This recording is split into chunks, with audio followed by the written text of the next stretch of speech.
Good morning, students. Welcome back to today's class.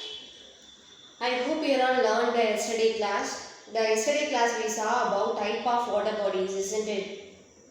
So, what are the different types of water bodies?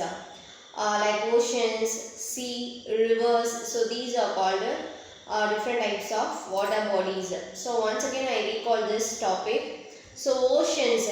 So, oceans are called large water bodies. And the sea water, it's naturally salty. Sea waters are called naturally salty.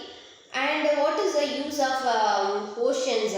So it is helps to separate one continent to another continent. So it separated one continent from another continent, and totally 5 oceans are there. So what are the 5 oceans? Arctic Ocean, Atlantic Ocean, Pacific Ocean, Southern Ocean and Indian Ocean. So these are called 5 oceans in our earth. Okay. And the seas are also called large water bodies. And one difference is there, because it's smaller than, compared to ocean, it's smaller than oceans. The seas are smaller than ocean, and the sea water also salty. Okay, next one, the river. The rivers are flow over the land. So because land side, the rivers are flowing. The rivers are flows over the land areas, and the river water also called river water is called fresh water, because various rivers originate or start from the mountainous places. So mountainous places means the place fully covered mountains. The most of the mountains are covered with snow. So due to the temperature, heavy temperatures, the snows are started to melt. So at the time, these rivers, so the snows are helps to form various rivers. So the melting water forming the river places, and one of the example Ganga and Kaveri river. The another one. So today class we are going to see about the another water body. It's called the lake. So the lake water also called fresh water, and the lake also called one of the water bodies. So it's surrounded by water on all sides. So the lake means the center part only we can see the water.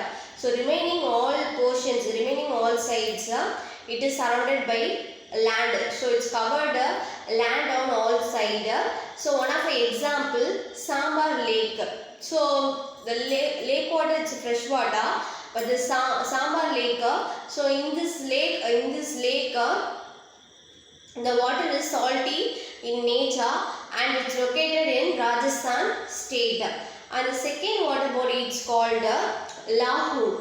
So Lahun means water. So Lahun means it is helps to separate salt water from sea. So Lahun means a stretch of salt water separated from seas by a low sand bank. So it helps to separate the salt water from sea by a lowland bank. Example the lake of Silica. So the lake of Silica where is located? So it's located in a place of Odisha. So Lahun so what is the meaning of Lahun? So Lahun means it separated salt water from sea by low sandbank areas. In a way is located in this Lahun. So it's located the lake Silica in Odisha.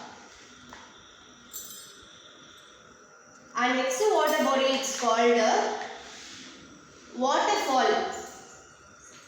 So many waterfalls we are seeing directly, even the TV shows also we are seeing this waterfall.